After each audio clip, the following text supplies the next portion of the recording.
Hi everybody, it's Elaine here, the Animal Reiki Lady, and I am coming to you live tonight from the farm because tonight we are talking about, as promised, the Hawaiian practice of Ho'oponopono, which is a forgiveness, a universal forgiveness meditation activity. You decide what you want to call it. Prayer, doesn't matter.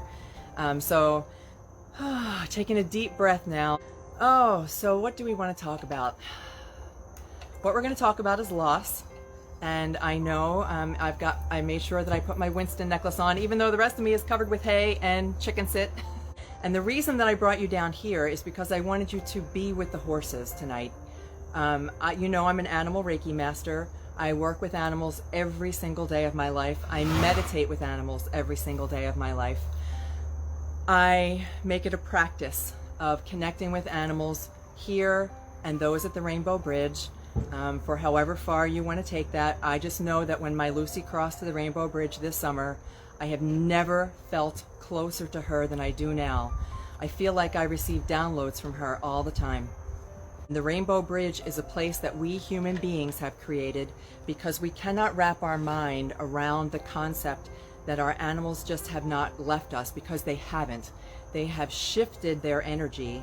They've gone from, and I do live streams about this too, and I'll do another one at another time because I want to get to the Ho'oponopono. But it's like ice and water and steam. It's all a form of water that just simply changes its form. Energy is not created or destroyed, and because our animal companion has left its physical body, his or her physical body, does not mean that they aren't still with us and that we can't still access this love. While we might not be able to scoop them up into our arms and hold them the way that we want, we do have access to their never-ending love. And I talk about that all the time. So we have access to their never-ending love, but we can't see past that. When we're down deep in the grief, the immediacy of their passing, it's hard to see past that. And honestly, I know. I've been there with Lucy and Winston. You've probably heard the story, and I'll say it again and again. Lucy passed in August, and we assisted her in her transition. Her little body had gotten to such a point that she was no longer having a quality of life. And I know that many of our animals stay here with us, having connected with so many animals here and on the Rainbow Bridge, and helping be in that space when it's time for an animal's transition. I was with Lucy. I was with Jake. There are so many. I was with Dudley.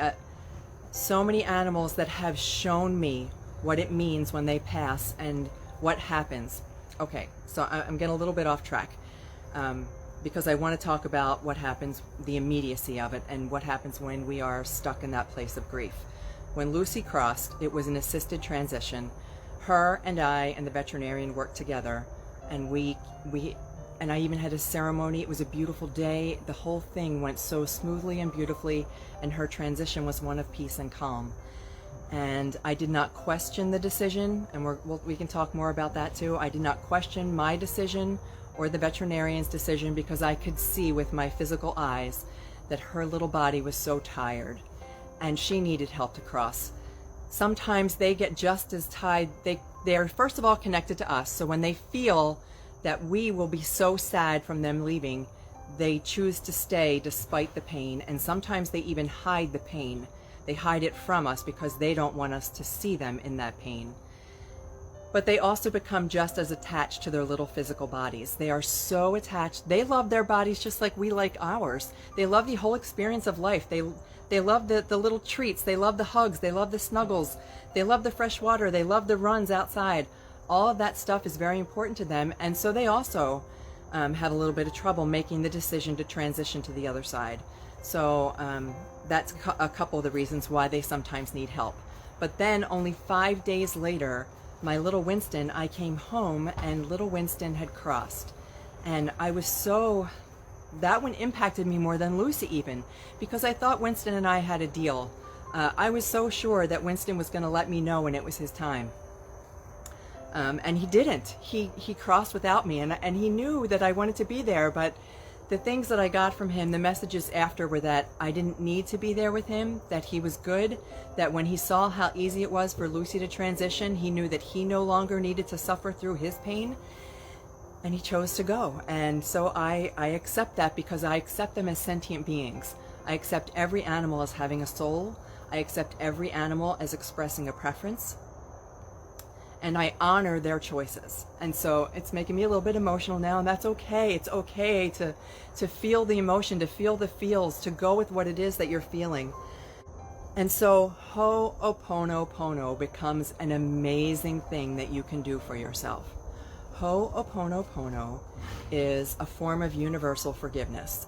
So today, the word that Lucy brought to me, I meditate every single morning. I ask for downloads. I ask for information. I ask what it is I'm supposed to share. And today, the word that came to me was blame. It wasn't so much guilt as it was blame. That we blame ourselves for our decisions, for what we did or did not do. That we blame the veterinarian for kind of making us make that decision sometimes. We blame our own animal companions for not sticking it out with us. We blame them for leaving us in this grief. And then we blame ourselves for blaming them. It becomes, blame is probably one of the lowest emotions we can have, blame and guilt. If we have an emotional scale, blame and guilt are way down there. And so how do we get past that? We cannot get back to normal. We can't even shake the grief. We can't begin to feel love again. We can't begin to come out from under the covers until we let go of some of that. And Ho'oponopono is a way to do that. I encourage you actually to look it up beyond what I'm going to share with you tonight. If you would like to look further into the Hawaiian practice of forgiveness, I'll spell it. I'll put it in the comments below. I think I put it in the original post. Ho'oponopono. And it's one Hawaiian phrase, but it carries so much meaning. It takes 4 sentences in our English to even come close to conveying what it means in Hawaiian. Ho'oponopono means, I'm sorry, please forgive me, thank you, I love you. So all 4 of those things are tied up in one word, only it's more than the words. If you've never listened to a gentleman named Alan Watts says, you can't get wet by the word water. You can feel water. And that's how Ho'oponopono works. It's not so much the word as it is the feeling that we have when we say the word, the feeling that we put behind the word, the feeling that I'm about to lead you through as we do this Ho'oponopono meditation or prayer, whatever you want to call it. It's feeling that feeling of forgiveness, and it's about forgiving yourself. It's about forgiving your animal companion. It's about forgiving your spouse. It's about forgiving your kids. It's about forgiving the veterinarian. It's universal forgiveness. And in the Hawaiian culture, it's actually about forgiving your enemy. So it goes so deep, so very, very deep. And the person who needs to be forgiven the most is yourself, and the person who needs to forgive yourself the most is you. And so we use Ho'oponopono mostly as a form of self-forgiveness, but also to forgive everybody and anything else. Forgive the situation, forgive everybody, every person, everything. And so I'm going to lead you in that right now, whether you're watching this live or whether you're watching this on the replay, whether you're here with me now on Facebook or on Instagram, or when I finally post it to YouTube. It's going to be everywhere, because this is something that everybody can join in any time of day or night. And when you find yourself in a place of feeling blame or guilt, go right to it. Just go right to it. It's so releasing. It feels so good. And I'll stop talking about it now and actually do it for you. So if you're in a place where you can, if you're in a space where you can just be comfortable, I'm going to stand. You can sit, you can lie down, you can stand, wherever you are comfortable. And we're going to take a couple deep breaths. And when I guide you through meditations like this, there isn't anything you need special to do except relax and follow the tone of my voice, follow along in your head. People often say that I can't meditate because my mind doesn't shut up, whatever you want to say. When we give our mind something to do, such as focusing on our breathing or focusing on the chant that we're about to do, Ho'oponopono, It gives your mind something to do. And when you do that, all those extraneous thoughts just turn off. And if you find yourself thinking of some of those thoughts as we go through this, if something intrudes, just bring your focus back to your breathing. Bring your focus back to Ho'oponopono, and don't beat up on yourself for having thoughts. You're telling your mind not to think is like telling your heart not to beat. It's what it does. And so we're giving it a job. And thank you everybody who's joining me live right now. And so we're going to begin our Ho'oponopono practice. It's very simple. It's very basic.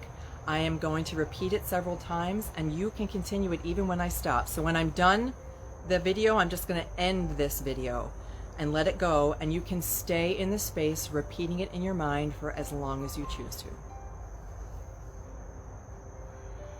So breathe with me. I'm going to take a little bit step closer to the camera so that you can hear me a little better. I don't have any headphones on since I'm down here. And when we breathe in, imagine that you're breathing in love. Trees and plants put out this beautiful oxygen that we breathe in. Let it feed your body, let it feed your cells, let it feed your heart. And when you breathe out, you give back to all those trees and plants all that beautiful carbon dioxide. It's a beautiful exchange of love between us and all of nature. Breathing in, breathing out. Breathing in, breathing out. And now I invite you to place your hands on your heart. I just place one hand on my heart and the other hand right on top.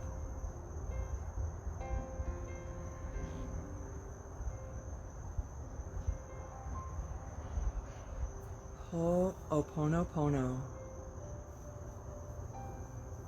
Ho'oponopono. Ho'oponopono. I'm sorry. Please forgive me. Thank you. I love you. I'm sorry. Please forgive me. Thank you. I love you. I'm sorry. Please forgive me. Thank you. I love you. Ho'oponopono. Ho'oponopono. Ho'oponopono. Ho'oponopono. I'm sorry. Please forgive me. Thank you. I love you. I am sorry. Please forgive me. Thank you. I love you. I'm sorry. Please forgive me. Thank you. I love you. Ho'oponopono. Ho'oponopono. Ho'oponopono. Feel the release. Feel how good it feels to say I'm sorry. Feel how good it feels to ask forgiveness. Feel how good it feels to be grateful for that forgiveness. Feel how good it feels to love yourself, to love every person in your life, to love your animal companion no matter where they may be. Breathe in, breathe out. Ho'oponopono. Ho'oponopono. Ho'oponopono. I'm sorry. Please forgive me. Thank you. I love you. I'm sorry. Please forgive me. Thank you. I love you. I am sorry. Please forgive me. Thank you. I love you. Thank you. I love you. I am so sorry. Please grant me your forgiveness. I am forever grateful. I love you. I love you now and forever. Ho'oponopono. Ho'oponopono. Ho'oponopono. Please forgive me. I am sorry. Thank you. I love you.